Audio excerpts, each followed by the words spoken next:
Great. So thank you, Cherian, for this opportunity for this interaction.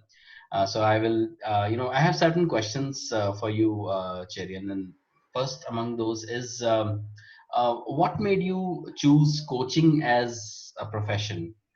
What inspired you, and what keeps you going on in this journey? Actually, to be frank, I did not choose coaching as a profession to start with, Hmm. right?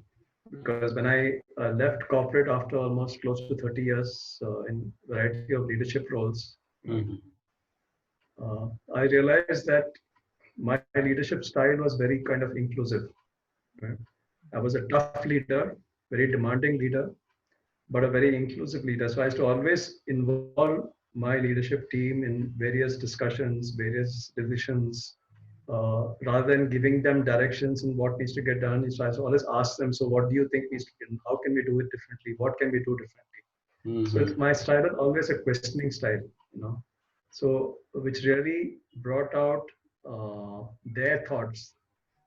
Right? So I would always try to get the input from the teams. It could be a very diverse kind of a team, but diverse opinions, and then come to a conclusion. That final decision I might take, Hmm. but evolving that decision was something that I would involve the entire leadership team. So I realized that I had a coaching style of leadership. It was not a directing style; it was a coaching style, and that was my natural style, right? Okay. But when I left corporate after, like I said, when we decided that we wanted to become entrepreneurs, we want to be on our own, right? What we really had was gray hair, no hair, and a lot of experience. My partner Yeah. and myself spent almost a month 10 years ago trying to figure out where can we add the most value with all our experience. Because I had 30 years, he had 30 years, so 60 years of experience between the two of us. And we said, Hmm. we've seen it all, right? We've worked in different industries, different roles, different Hmm. functions. Hmm. So who are the guys who can benefit most from this, Hmm. Hmm. our experiences? And so we actually started off as business mentors. Okay. We said a mentor is somebody who comes with a lot of experience, who's a subject matter expert in a particular area. So it could Hmm. be a subject matter expert in, say, sales or business or HR or finance, whatever it is. So we started off as business mentors. We started working with entrepreneurs in the first 1 or 2 years. And as I started working with them, that's when I realized that, as a mentor, you can help them by telling them what to do differently. It was more Hmm. a telling style, which was not my natural style, Which was right? not a natural style. Not Hmm. my natural style. So I kept asking them questions in terms of where are you getting stuck in your business? Why are you getting stuck in your business? Which part of the business is getting stuck, right? So again, I started using a questioning style in my mentoring, right? To get them to look in terms of if they want to achieve their vision or they want to achieve their goals, business goals, right? What is coming in the way? What Hmm. are the opportunities? What is competition doing? What are you doing differently? What are they doing differently? What's working well? What's not working well? So I got them to do a lot of self-reflection, not at the individual level, but at the business level and at the team level and at the organization level, right? So I started off with a business health scan, which actually threw up a lot of the gaps. And those answers came from them Okay. and Hmm. not from me, because I could have been dealing with a manufacturing client, I could have been dealing with an IT client, I could have been dealing with an education client. I am not a subject matter expert in those industries, right? Hmm. But I was a subject matter expert in leadership. Correct. Yes. My role was to ask the right questions Hmm. so that I would get responses from them. And I would get different responses from different team members. The CEO would tell me something, the team member would tell me something else. Somebody would rate that thing on 8 on 10, somebody else would put 2 on 10. So I would get them to again engage and see, why are you guys giving different scores for the same question? Because Hmm. each one had their own perspective, right? So again, I think it got into a reflective style of mentoring, and not the That's how you. traditional directive style of mentoring. And do it this way, do it that way. It works. This is my experience. Once I did that, I realized that I can put all the systems, structures, processes, get the business back on track. But changing the leadership mindset was the biggest challenge. because they're all being used to working in a particular way for 5 years, 10 years, 15 years, depending on the number of years of experience they had. And I realized that if I don't change the leadership mindset, the business would not sustain itself beyond my time. Right? I could engage with the client for maybe 1 year, 2 years max, not more than that. But they may do things differently while I'm there because I'm there. Right? But the moment I stop my engagement, they could very well go back to the old way of working. Okay. So that's when I realized that if I don't impact the leadership style of thinking and the way they do business, the way they look at themselves, are they utilizing their strengths? Are they aware of their strengths? What are they not doing properly? That's when I got into coaching in year 2. So that was in 2011, right? So I don't think coaching was part of the original plan. It just happened. It evolved. Evolved. I realized that mentoring by itself would not complete the whole picture. Beautiful. Mentoring would take care of the business fundamentals. Coaching would take care of the leadership fundamentals. And when more both come sustainable. together, then it would become a powerful combination. Beautiful. So that's how I actually got into coaching. Long story. Awesome. No, that's great. So, Cherian, can you just reflect back on your entire, experience as a coach, and if you can share one high point during this journey which you are very proud of, and what within you made that possible? What was that unique aspect within you which made that high point possible? I think the high point was, when I just got into coaching in 2011, and I was a rookie as a coach, and I had a lot of experience as a leader, but not as a coach, right? So when I was talking to one of my clients, and I said he wanted to make his company a 100 crore company from 30 crores, right? Okay. I said that's very nice, but who are the leaders from your current crop who are going to be there when this company is 100 crores? That question caught him off guard. He said, I don't think any of them can manage a 100 crore operation. So I said, have you identified the ones, the leaders, the future leaders in your organization who you think need to be there to take this company to the level that you want as an entrepreneur, as an owner? And he said, give me a week, let me reflect on it. And then he finally came back saying that I've identified these 5 people. Okay. Right? These could be my future leaders, right? And I'd like to groom them. He knew I was going through a coaching certification. So he said, do you think coaching will help? I said, yeah, it will help. It should help. Right? Although I had not done it before, I said it should help because logically I've gone through the coaching structure. I know the methodology, how it works. And I will do the business mentoring on one side and I will do the coaching on the other side. So we finally agreed to do 5 of their leaders. I said, okay, I'll do 2 at a time. I can't do 5 together. I'll start with 2. When I'm halfway through with 2, I'll start with the next 2. And then finally I'll do the last one. So we staggered it over a year. And it was a bit of an experiment for me and for him as well. That, saying that let's see how this works. Because if these 5 guys can turn around, right, then the company is on a totally solid wicket. Right? So I think that was a confidence booster to me because within the first 2 months of coaching, I could see that the coaches were extremely excited that somebody as senior as me was coaching them. Right? So they were extremely responsive, very open, very keen to change, and they used the opportunity. So I think that was one success where I actually coached 5 leaders in one organization over a period of time. Right? Then I said, if I can do it for SME and entrepreneur leaders, why can't I do it for corporate leaders? Right? Because we've spent 30 years in leadership roles. We understand what leaders go through, what are the pain areas they go through, what challenges they go through. So I said, I can coach any senior leader, right? Why not? And then I got my first corporate engagement, I think in 2012 or 13, with a housing finance company. And that came through another coach, right? And that again was a high point because I realized that my coaching style and her coaching style were totally different because we came from 2 different coaching schools. Right? But what we realized that if we have to pitch to this client and go as a panel of coaches, we cannot follow 2 methodologies. It's not that she will do her methodology, I will do my Yeah. methodology in the same organizations. We said we will have to synergize. So we spent a lot of time working together.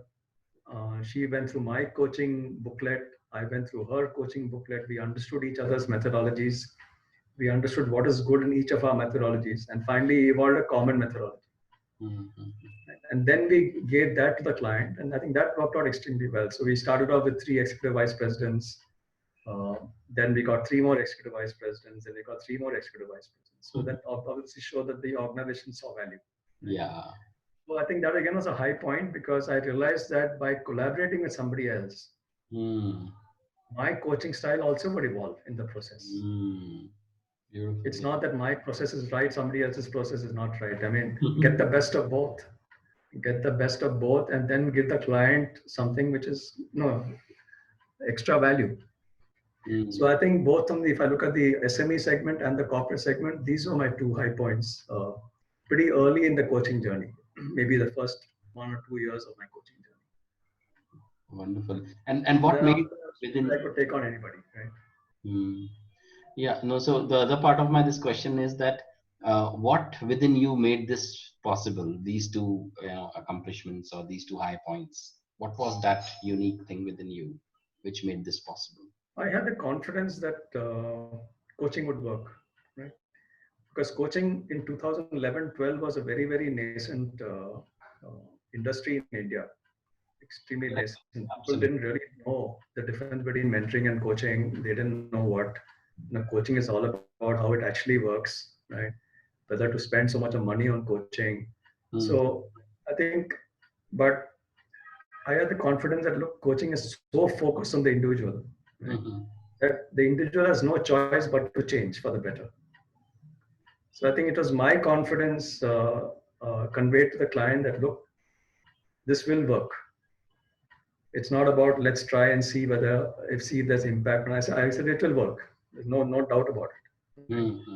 The only thing I need from the is that the coaching must buy in, and coaching cannot be forced. If the Correct. coachee is not interested in coaching, if he Yes, sees it being forced onto him, it will not work. Right? Even the absolutely. best coach cannot make it work. Right? So I So said my prerequisite is that you as a management team must believe in coaching as a developmental tool and not a remedial tool. mm-hmm. And secondly, the coachee must also be convinced that this is a not an easy journey. They Mm-hmm. should be willing to commit their time and energy to that journey of change. Just 1 second, Sherry. Yeah, sure. हाँ, किसी और से मोना से बात करो हाँ ले लो ले लो Thanks. Sorry about that. No. Sorry.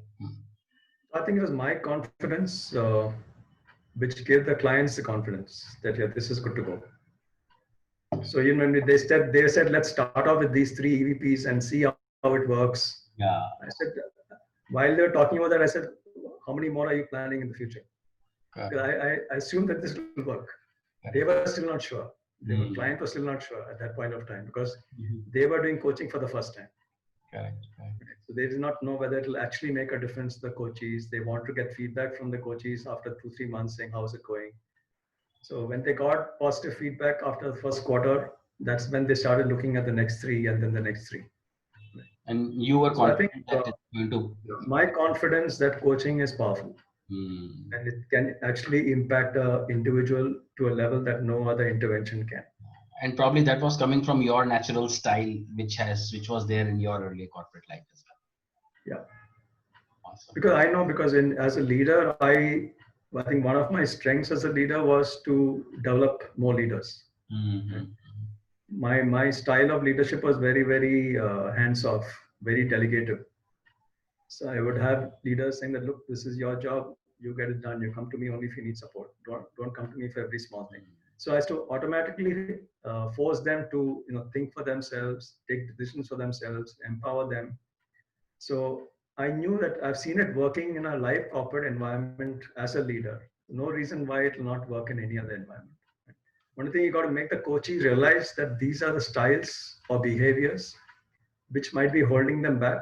If they start working on that and fine tuning their approach, it could work for them as well. So that confidence came from my past experience as well, and not from just my experience as a coach. So, Cherian, like as you look back and reflect, what are some, in your opinion, are some key attributes, talents, or capabilities, whatever you call, which a coach should have in order to be successful as a coach? Key attributes. Key attributes, yeah, of a successful coach. Because, you know, the way we are writing this book basically is a step-by-step guide to be successful as a coach. So, from that perspective, what do you think are some key attributes in your I perspective? think the first attribute is the coach should have confidence in himself or herself. Mhm. I find a lot of coaches are very tentative. They're not sure whether the coaching will actually be effective or not.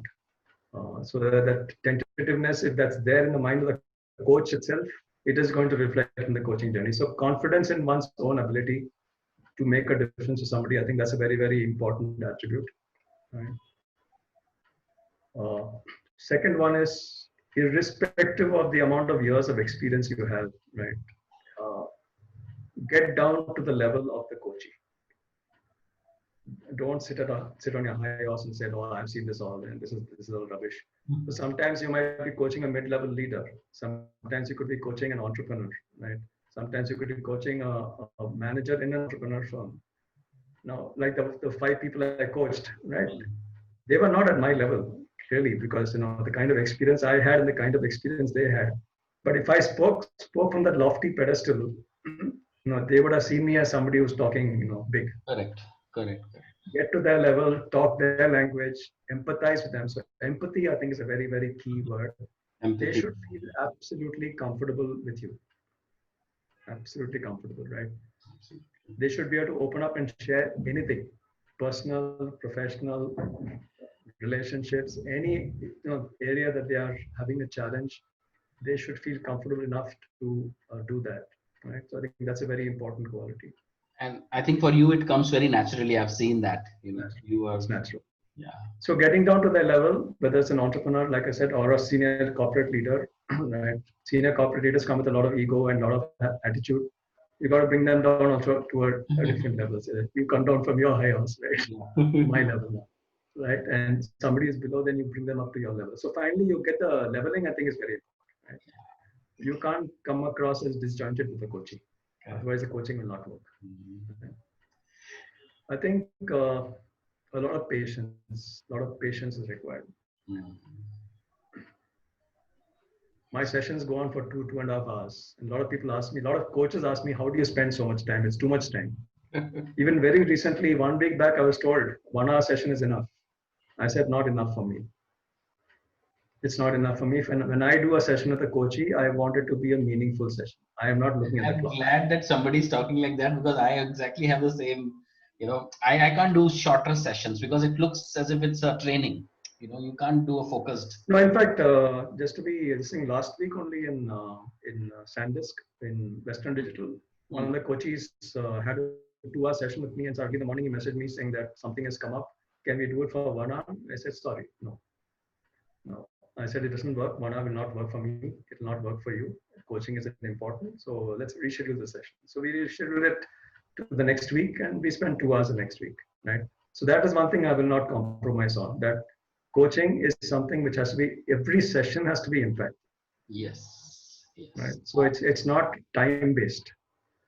It is that at the end of the session, what kind of energy is the coachee going out with compared to what energy they came with to the session, right? Wonderful. So I had one of my coaches last week who was looking, I mean, I observe body language a lot, so moment the session starts, I can make out, is this guy, what state of mind he is in. So first question I asked him is, so all okay? And he said, no, it's not okay. Right? And then he started talking. So I, for a moment, I felt I was a counselor because I was listening. I just let him talk. For 15, 20 minutes, he spoke about this problem, this challenge, losing a team member, doing this, doing that, all the problems. But I think the fact that I patiently listened to him and gave him that space to talk and I'm just listening, I think that made a big difference. So I think that's again a very important attribute. Listening. Deep listening, deep listening. Wonderful. I think so. Listening, empathy, confidence in oneself. Uh, and get down to their level or talk to them. making each session impactful, not looking at the clock, right? Uh, and I would say willingness to keep learning, keep evolving. I think with every coaching engagement, I'm also evolving. Right? I'm learning more about practical ways of doing coaching better. What will work with one coachee will not work with another coachee. What works with that person may not work with somebody else. So, how adaptive are you in your style? I think adaptability of the coach is extremely important. Particularly because I know my coaching is very diverse. I could be coaching a woman entrepreneur on one side, I could be coaching a SME leader, I could be coaching a senior vice president, could be coaching a director. Now each one is totally different. So if I don't adapt my style to suit them, and I say, look, this is my methodology, take it or leave it, it won't work. So Absolutely. being flexible, adaptable, and being willing to adjust. Yeah. So which when I get some coaching engagements, they say this is a 9-session coaching engagement. I get something else, they say it's a 12-session coaching engagement. Somebody says it's a 6-session coaching engagement. Now, whether it's 6, 9, or 12, at the end of that engagement, the coachee should be extremely satisfied. So I'll have to change my session methodology in such a way that I don't move too fast or I don't move too slow. And a 9-session engagement is as effective as a 12-session engagement. So that you can't afford to be rigid. Like this is my style. Yeah. Yeah. Jaren, this is great actually. The great inputs. I want to know that what is it that you know now about probably yourself, which if you probably knew it when you had started this entire journey, you would have been in a, probably, you know, you would have got some more better results. So what is it that you now know, which you probably, if you would have known at that time, what is that? See, now I know the power of collaboration. I know that collaboration is the best way to deal with clients, which otherwise you would never have got access to on your own, right? So I think in the first 1 or 2 years, excepting for that one case where I spoke about, which was about where we worked on those 3 EVPs together, Hmm. that was possibly the only collaboration that happened in the first, say, 2 years of my coaching. Right? Hmm. If I look at the last 1 year of coaching, 80% of my engagements come through collaborations. Right. So I make no effort to go and get clients. Clients come to me. Right. That's a big change because I realized the power of collaboration early on. I think you know that. I think when we were together in BNI, we were always looking at how we can collaborate. How we can work together, how we can partner with other coaches. So that mindset shift happened, I think, possibly in a 4th or 5th year of my journey. That on my own as a solo entrepreneur coach, it is extremely difficult to get large corporate clients. Because they're already dealing with some partners, they're dealing with some learning partners, they're dealing with some other firms. As a solo coach, they are not going to treat you as a valuable vendor. They may consider you may get a one-off engagement here and there by chance, but as a design, if you really want to break into the big names, right, it has to come through somebody who's already got access to those big names and not through your own efforts. So that is the only difference I would say between the first part of my journey and the second part of my journey. Brilliant. To do something different would have been that I would have started collaborating maybe earlier. No, I completely agree with you completely. I know that you are not too big a fan of certifications. I'm aware about that on a personal level, but considering that most of our audience of this book would need to get some guidance because they may be some CXOs, wannabe coaches. So my question is, uh, would you have some broad level recommendations about some various institutes which you would like? For example, time and again people do call me that Kshitij, I want to be a coach, which institute do you recommend? And of course I have my own, so what would be your recommendations, maybe one or two institutions, and what should we keep in mind, like while making the choices, how to make that choice? See, I would like I started off with results coaching, which is Hmm. later on became what is it called? Results Yeah, coaching, which was part of Franklin Covey. Uh, right? That's how I started off my coaching journey. And when I got the recommendation about that particular thing, I spoke to a couple of the people who had gone through the coaching engagement, checked out what their experience had been, and only when I was sort of convinced that yes, this seems to be a good starting point for getting a structure towards a coaching journey and getting the basic certification for the coaching journey. So I went by that. So one criteria I used was obviously to talk to a couple of the people who had gone through that program and who had come out of it and were successful as coaches, right? um, Very soon after that, I met up another coach who was from Coaching Foundation India, CFI, right? And I told you her methodology was totally different from mine. And CFI, by and large, takes a lot of CEOs for the coaching certification and senior people for the coaching certification. okay. So after I spent a lot of time with her on understanding her methodology, the CFI methodology, and exchanging what is my methodology, and we came together with a combined methodology, right? I Hmm. realized there were a lot of things I was not doing, right, which she was doing. So we were able to integrate that into our own mistake. So I think each coaching school has got its merits and demerits, right? So I don't think there's any one particular coaching school that I would look at. It could be Symbiosis, it could be CFI, it could be IAC. There's so many. So when anybody asks me the same question they ask you, I said, look, these are the 3 or 4 names that come to my mind. Right? You do your own checking. You go through the website. You ask them who are the coaches who have gone through their certification. Talk to a couple of coaches, get their experience, and then take a call. So I never recommend one particular name. I give them a choice of 3 or 4 names. I said, you see what works best for you because what resonates with you, what resonates with you, right? Depending on what area of coaching you want to get into. You want to get into life coaching, then maybe Symbiosis. If you want to get into executive coaching, it could be this. So it really is a question of I leave it again to the coach, a potential coach, to take their own call, and I never give a recommendation.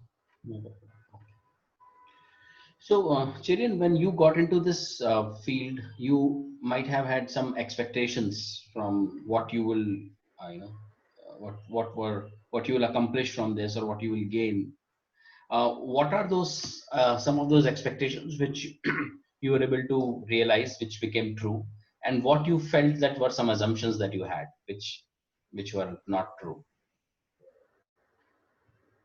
I think my expectation was that since we got in at 2011, where coaching was still such a nascent thing, I said I will have to play the role of an evangelizer coaching. Hmm. That, my job would also be to spread the benefit of what coaching is and how coaching works. And I said the best way to convince people about coaching is to get them to hear from the coaches and not from the coach. Hmm. I can give a fancy presentation that coaching does this, coaching does this, coaching does that, coaching improves productivity, but that's the coach selling the coaching. But when 10 coaches say, look, this is how I have benefited through coaching with CK or whoever it is, right? That carries a lot more weight. So that is one thing I did in terms of trying to get many, many more coaches into my fold. It didn't matter whether it was an entrepreneur, solo entrepreneur, big entrepreneur, corporate leader. I had no niche at that point of time. I said, coaching can work with anybody. Anybody can benefit. So my driving force as a coach was whose life can I make a difference to today? So when one of my coaches was referred and somebody else wanted to go through, the first feedback that person gave to the potential coachee was that CK changed my life. Right. So that's very powerful. One line, but he changed my life. So if I could do that with one person, then I could do it with hundreds of people. Right? Change their life or change the way they look at things or the way they run their business. So I was more focused on the impact of the coaching and the number of people I could coach. And I think that was really the And you were able what I to. wanted to achieve. That's what I wanted to achieve, and also in the process evangelize that coaching is powerful, and get more and more organizations, more and more leaders to start seeing coaching as a necessity and not as a luxury. Anything which you realized was an assumption and which did not materialize as you progressed? Any of these expectations? I did not assume it would be so difficult to get clients. Huh? Sorry? I did not assume it would be so difficult to get clients because Oh, yeah, because I thought the coaching concept might catch on much faster in India, but it took its time. It took its time because even very large organizations, when they were going in for coaching, they were choosing two leaders, three leaders, at a time. Literally, almost like on a trial basis. And so absolutely. I felt that somewhere along the line, that was a assumption that coaching would become a lot more, established Yeah. as a intervention methodology, but that did not happen. And I think it's still not happened enough to the extent that it should be happening in the industry. So that leads us to another question, which is very important for any budding coach who are probably now just got certified and in the market. The question is, how do you ensure that your pipeline is full? How do you? Is there any special way of attracting the client that you would like to share with our readers? I think I took to writing. I think not writing a book, but writing small articles, small posts around Right. coaching, right? So, and I think that way slowly, I think on LinkedIn, where I spend a lot of my time, I started writing posts around different facets of coaching or different facets of leadership, right? So I think in the process, a lot of people on LinkedIn started reaching out to me, saying that we'd like to know more about coaching. So it became a good way of sharing a success story of somebody else, but that success story would inspire maybe five other people to say, "This looks interesting. Can you know more about it?" Right. So that was one way of building the funnel. So I think LinkedIn turned out to be a pretty good channel Mhm. for me. Right. Mhm. uh, More by sharing experiences rather than sharing concepts. Right? So if Mhm. I were to put articles on how coaching can benefit, there are plenty of it available on Google right today. You don't need anything on that. You don't need that. But how different kinds of people are benefiting, right, from coaching, Yeah. giving actually the words of the customer rather than my words. I found that quite impactful, and that was having a lot of people actually, even very corporate, senior corporate leaders, were reaching out to me directly because they knew that it's through the corporate they're not going to get it. So they were reaching out in their individual capacity, saying that this looks interesting. I'm getting stuck in my career. I think I really need to reinvent myself. Do you think coaching can help?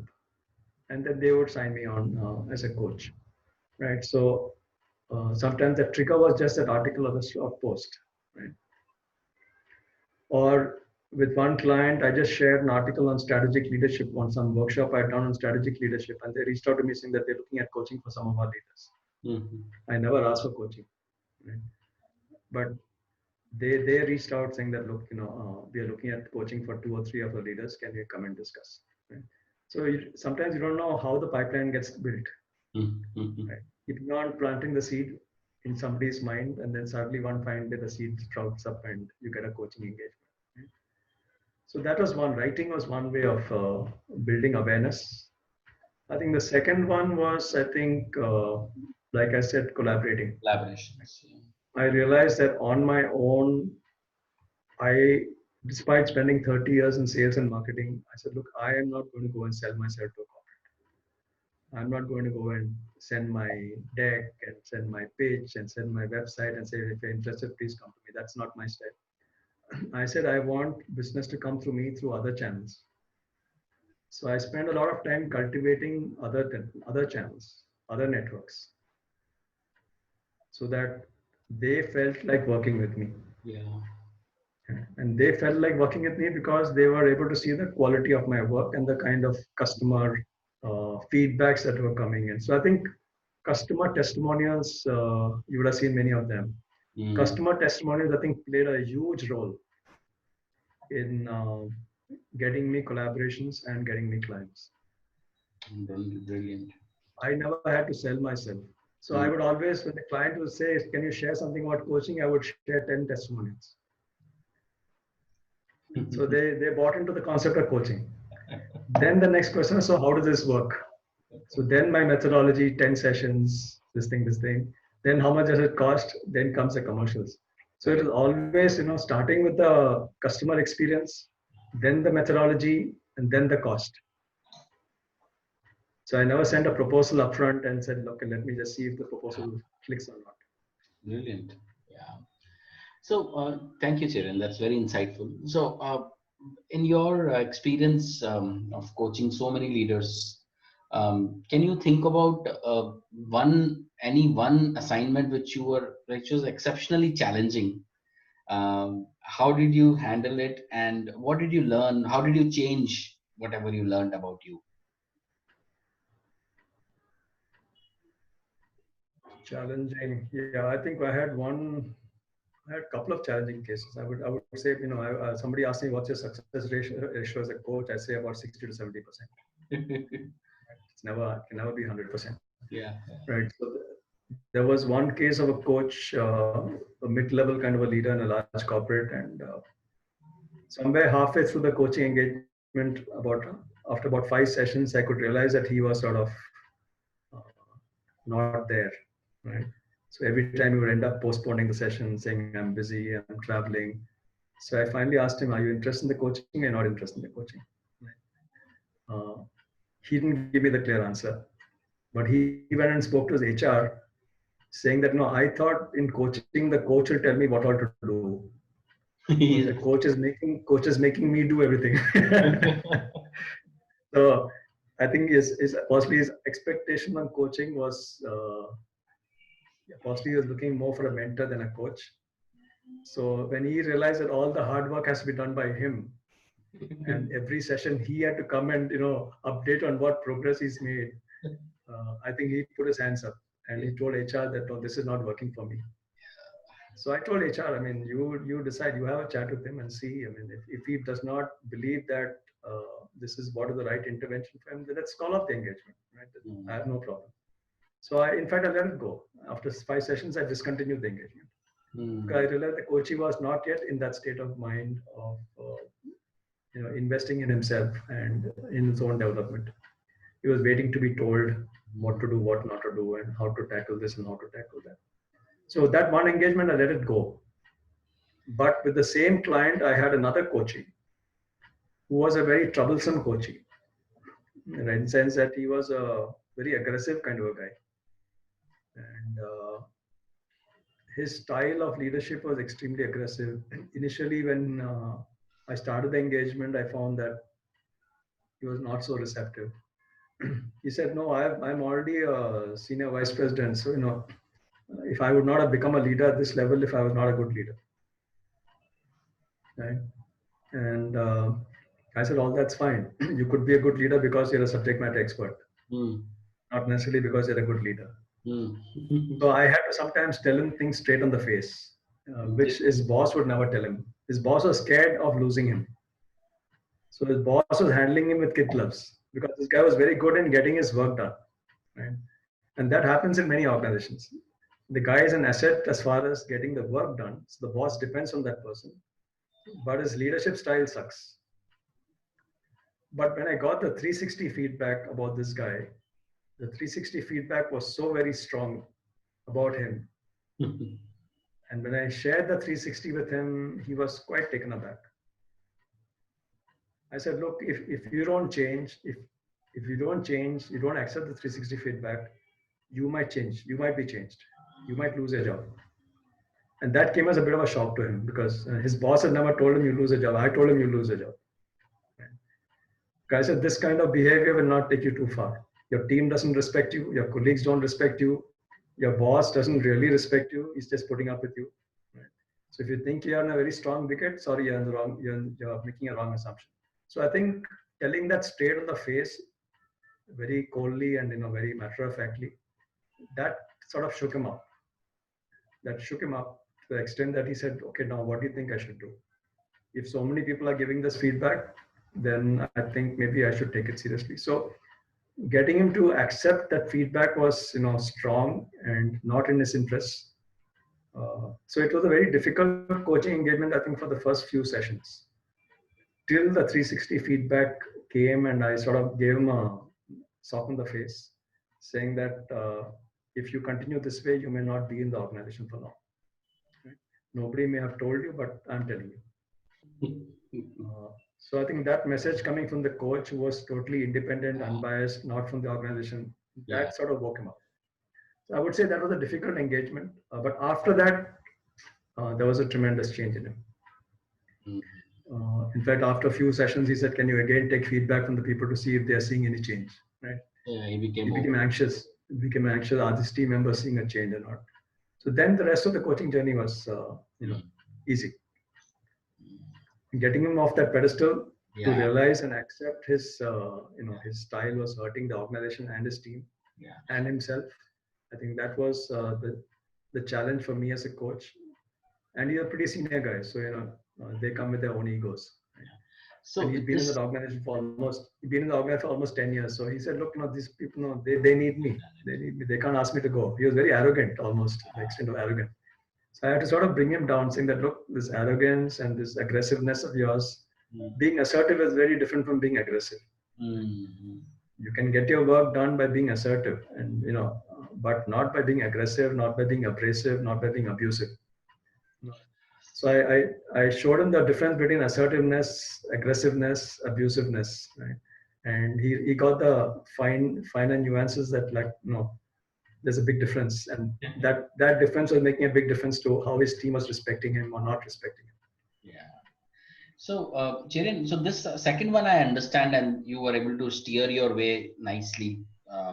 My question is, what do you do now when you get like in the first case, when people were expecting you to tell all the gyan and were not interested in being asked and being coached. So how do you ensure that you nip it in the bud now itself? Like, what have you learned and what changes have you made in I your? think what I've learned, I think I've realized that a lot of the leaders, I mean, at least from my experience, I've realized a lot of the corporate leaders, right, today are choosing the coaches based on the experience of the coaches more than the credentials of the coaches, right? If somebody is working in operations or business, they possibly feel more comfortable working with a coach who's also worked in the business side. Yeah. Right. So they want somebody who can relate to their typical challenges, who can also give them suggestions on what they can do differently. They are not looking for I realize this. Many of the leaders are not looking for a pure coach. Yeah. Right? They're looking for a coach come mentor kind of a combination, so that you follow the coaching style, but wherever you believe the person is getting stuck, and your experience shows that, okay, somebody else has done it this way, you've done it this way. Say, would you like to look at this? Right? Would you like to consider this? Right? They'll say, can you send me a sample of some work? I send across a sample. So I think now I've evolved to being a mentor coach combined.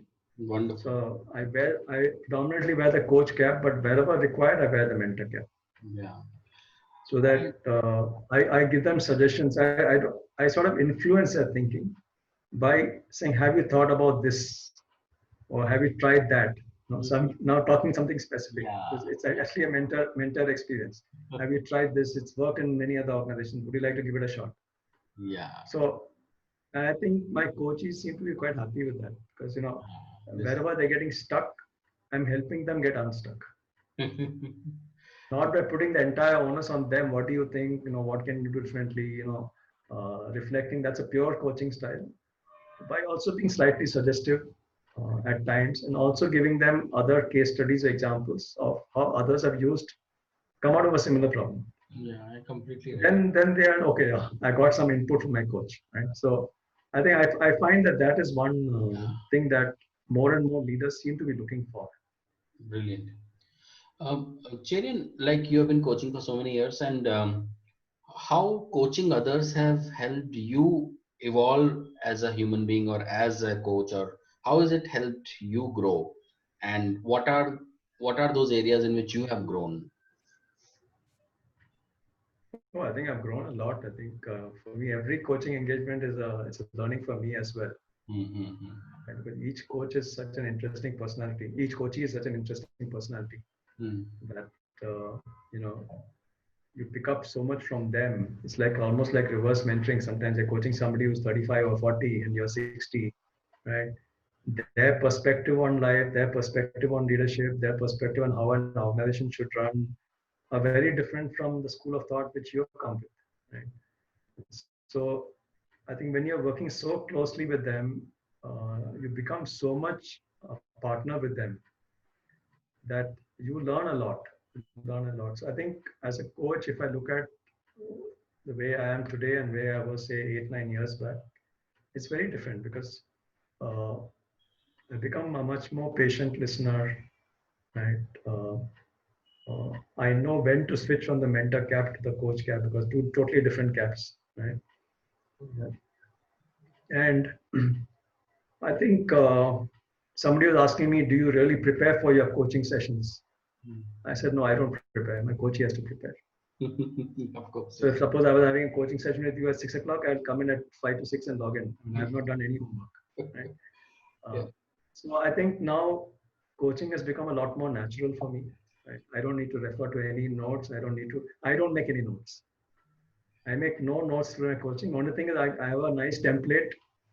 We are sharing the screen. We are writing things as we are discussing it. At the end of the session, whatever has been discussed is there. It's mailed. So I Okay. do zero documentation. I do zero documentation as a coach. Right? So who's writing? Whereas, sorry, Who's writing in this template? the coach is typing it while we are discussing it. Okay. So while we are having the session, the screen is being shared. Suppose we are on goal number one or goal number two or goal number three. The goal is there, the strategies, actions, status, everything. So goal number one we discussed with that particular sheet being shared, and it's being updated during the discussion. Status is being updated. Color coding is being done during the session. And at the end of the thing, when once we finish goal one, so I asked the coaches, so where do you think, how do you think this you're looking on this goal? How do you feel on this goal compared to where you were 1 month back, where you were 2 months back? So I get them to reflect on, where they have moved on that particular coaching goal. Mm. Right? And at the end of the session, I ask them, please mail the document to me. So that's it. So the documentation is over. Neither they are making notes, writing down anything. It's all in the document. On the, nor am I making notes. Mm. But if I want to know where we were in session 6, where we were in session 1, session 2, everything is there. So that way, I've minimized the documentation time so that I can focus on the discussion. Makes sense. That's I wonderful. can focus on the coach's body language. Yeah, I can sense the body language. Oh, how are you doing on this goal? Okay, yeah. So then I know that Not goal best. is not going smart. Then I try to understand where is he getting stuck? Why are they getting stuck? What can be done differently? So then the questioning starts changing. So I Mm. think that is one thing. I don't know if I Wonderful. answered the question. Yeah, absolutely. No, no, absolutely. You have answered all. So, what are some practices and rituals that you follow as a coach to be more centered, more energized, and any specific examples that you would like to recommend our readers? See, I follow a holistic style of coaching. So during the initial part of the coaching, I use a holistic wheel of life Hmm. uh, along with the coaching questionnaire. So I think when I get into the holistic wheel of life and the coaching questionnaire, I get the coaches to talk about their lives right from their childhood No, sorry, Chiran. I'm not asking about the tools that you process. use. I'm saying that how do you keep yourself centered while coaching? I think one thing which you mentioned was the documentation thing. So that's a very very good way. Is That's there any one. I think any? what keeps me centered, I think my meditation Mhm. very clearly uh, keeps me extremely calm. I'm totally unruffled. during a coaching engagement. However hassle the coachee is, I'm totally calm, and often my calmness passes on to them. Right? Meditation. So I think if I also was an excitable kind of a person, right? High energy, typical sales kind of a guy, right? Yeah, Okay, yeah, come yeah. on, let's get on to it. Where are you? What are you? So if my style was sort of aggressive as a coach and pushy as a coach, I think my coaching would go into a shell. Absolutely. Whereas here I am in my shell and saying, look, I am receptive, you share. Right. So I think that calmness, I think, comes from meditation as a practice, yoga as a practice. So I Yoga. think that discipline which I have is something that also I try to translate to the coaching. In that context, I was bring that holistic view of life. I said, look, how balanced is your life? Okay. Okay. You Got may it. be a very successful professional, you could be a very successful entrepreneur, but in terms of your work-life balance, in terms of your health, in terms of your relationships, how balanced are you on all those fronts? And when they start talking about all that, right, I start sharing my own experiences of meditation and discipline, and that sometimes inspires some of my coaches. So, and again, that's how I stay centered. When I'm sharing some of my experiences with my coaches, and I get that aha moment from them. Yeah, I think I'll also give this a try. Then I know I made a difference to that person. Fire. I made a difference to that person. Wonderful, Chetan. So, what is that one piece of advice that you will give to any aspiring coach? Be clear why you want to get into coaching. Be Is clear. it a passion? Is it a profession? Uh, what is driving you to become a coach? Because we keep asking the question why to our coaches. The coach should ask themselves, why am I getting into coaching in the first place? Uh, Second one, I think, is that I think it's not an easy profession to be in the sense that the coachee has to be extremely tough mentally, extremely resilient, extremely adaptable, and extremely flexible. So, if the coach could be a very senior leader, right, who's left corporate and say, okay, now I think everybody's becoming a coach, I'll also become a coach. Mm, That's not going to work. Right? You don't become a coach because it looks like a nice profession. correct. Become a coach because you have that in you, right? Not everybody is cut out to be a good coach. Right? So, like I said, how my past leadership experience may be more prepared to be a good coach, right? But that may not work with everybody. Second one is, I think, also depends on at what stage in your life you're becoming a coach. Mm, If somebody is in their 40s and 50s with a lot of experience, wanting to become a coach, they've seen a lot of life, they've seen a lot of business, they've seen a lot of leadership, they've seen a lot of politics. They've been there, done that, right? Whereas if somebody is say 25, 26, 27, also wanting to become a coach, right? Today there's no entry barrier for a coach. Anybody can become a coach, right? As long as you get the certification. yeah. So I think that's a challenge that a lot of people are getting into coaching and then don't know how to go ahead, don't know how to navigate their way after that. I think getting certification is just one part of the journey. Establishing your credentials, getting clients, getting business, that is the tough part. Correct. So I think for any aspiring coach, I think be clear about how are you going to get business first, and not about what certification I should take. So I'm saying certification is an essential step in the process, but it's not the end. It's not the end to the process. Got it. That is one. I think second one I think is I think a lot of coaching schools advise you to choose your niche. So I see a lot of coaches taking very narrow niches. I'm a introvert coach. I have heard about an introvert I'm a coach. life coach doing this only. You choose such a narrow niche that you possibly are losing a lot of opportunities. Right? So for me, I have no niche. I'm a coach. Whether it's a CXO, whether it's a mid-level leader, whether it's a woman entrepreneur, whether it's a solo entrepreneur, my coaching methodology is same. But I adjust it to that particular person. So by not choosing a very narrow niche, you actually widen your opportunities. Then you can pick and choose assignments that work for you. But I think a mistake I find many aspiring coaches making, that look, they believe that only if I choose a niche and become a specialist, I will get business. But in that niche, there could be 100 other coaches. So then how do you stand out from that crowd? Got it.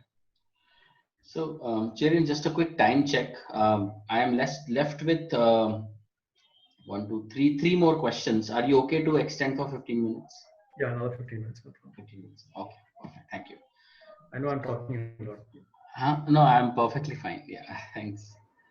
1 hour just flew. Actually, we can talk for another hour. So you Cherin, do these 2 hour sessions and it just flows. You yeah, don't need to. absolutely. If you have a magic wand and that can grant you any wish uh, to increase the impact of your coaching, what would that wish be?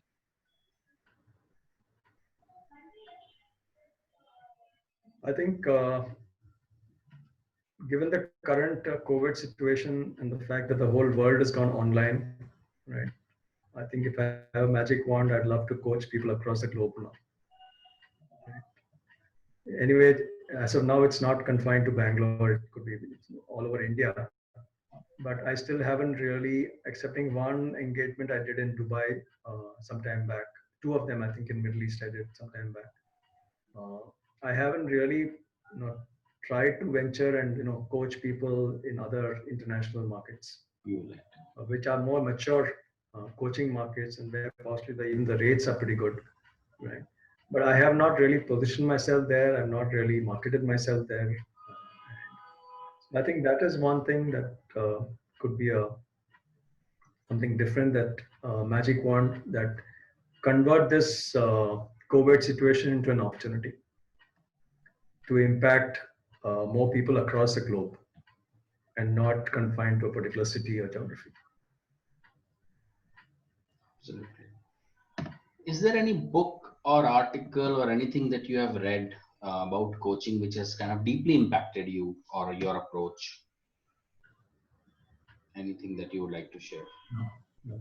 I'm Nothing. not much of a reader. Great. My experiences are all experiential. So whatever I've done and whatever I evolved is not from any book. It is all based on what seems to come naturally to me. I have, fortunately, unfortunately, I've not been a reader. In fact, right through my leadership career, I never read any leadership books. But now I'm doing videos on leadership based on experience. Based on So experience. I think a lot of my thing has been experiential learnings. What works, what doesn't work, in what kind of a situation. So situational leadership, high performance leaderships. So I think 1 or 2 books I read in the initial coaching days when I first started the coaching journey. But I've not been an avid reader to get new insights into coaching and stuff like that. So, but I think by collaborating, you know, by collaborating, I end up learning a lot.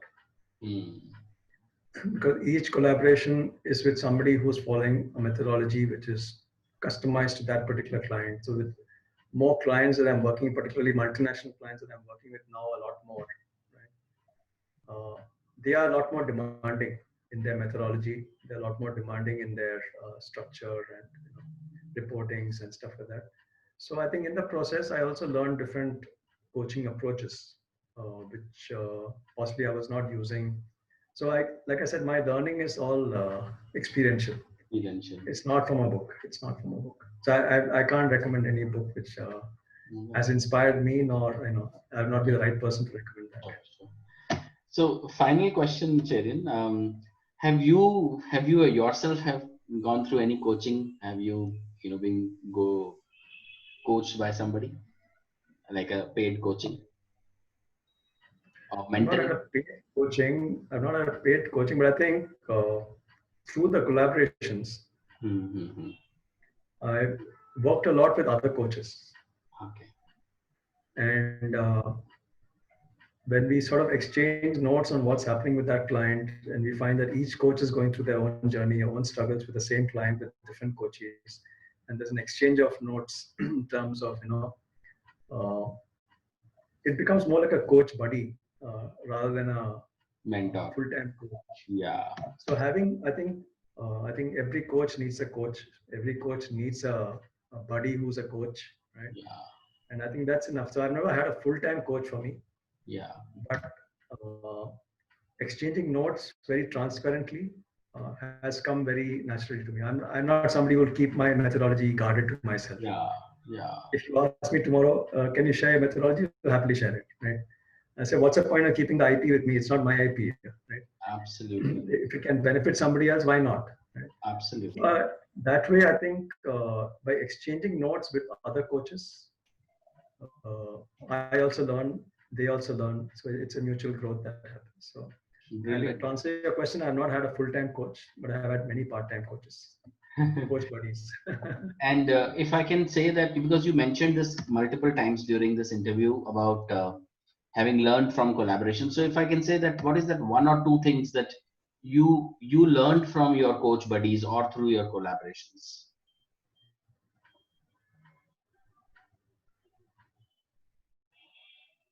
Uh, One was to look for best practices, best methodologies that somebody uses, right? Uh, uh, I've noticed there's a big difference when I'm doing a coaching on my own and when I'm doing a coaching along with some other coaches. The way the engagement goes is quite different, right? Because each one comes with their own style. So one thing, I think learning new methodologies is something that comes through very clearly, right? Also, I do get the feedback often that my style is a mixed style of mentoring and coaching, and that's not what is the ideal way of doing it. I realize that's not the ideal way of doing it, but I'm choosing a style that's effective for that Yes, particular coaching. absolutely. Right? So there sometimes there's a pushback and challenge and stuff like that in terms of uh, what could you have done differently, how could you have done it differently, if you had the same situation, what would you have done differently.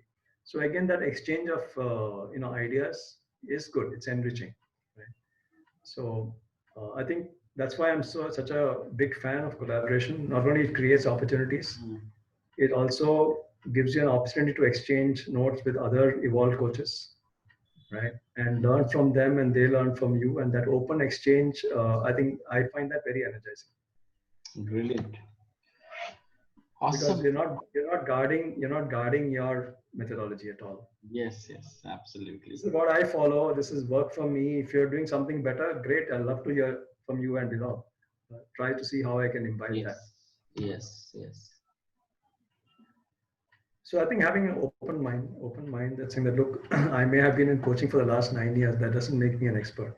Yeah, Coach is also always learning. Coach is also absolutely. always. And who else can, be the role model of learning than a coach himself or herself? Yeah. If a coach is close to learning, then you should not be a coach in the first place. Correct, correct. Wonderful, Cherian. Thank you so much. It's not just for this, but for me personally also, this was a fantastic, realizations, a lot of learning. So thank you for that. And one thing that I That's would very like important. to personally ask you, and that is beyond our this interview, is maybe if we can fix some time, because I was very intrigued by your that documentation that you mentioned, which kind of eases out. I have a same problem. I kind of I don't want to. I want to be present over there, You're and noting down. at the same time, they also want to be present. So I don't tell them that you write. And sometimes we lose track of the goal. We lose track of the process, the strategy, or whatever we have made. Though I keep bringing them back, but I would be very keen to know that how you do that. Maybe we can We can fix a have a separate session. I'll take you real through. I'll separate take you through some. discussion, and maybe I will run you through what I do as a Yeah. process. We can do that. We'll start a separate Zoom session for that, and Yes, then yes, let's do do that. that. That will be very, Be very nice. welcome. Yeah. Thank you. Great, Cherian. Welcome. Thank you for this, and this is really valuable. And I will keep you posted as and when. We plan to publish it, complete the writing by end of this year, and early Sure. next year we will publish it. So that's the process which is going on. Send me the recording anyway. I think that will be useful. I think This recording, yes, recording of this thing, yeah, that will be a useful, absolutely. recap of our discussion also More because of a reflective thing I for mean, you as when you listen to it the next time, many more points will come up, which sometimes might have got missed out. That is the advantage of recording. Yes. Great. Great. Okay. Thanks. Thank you, Cherian. Take care. Thank you so much for your time.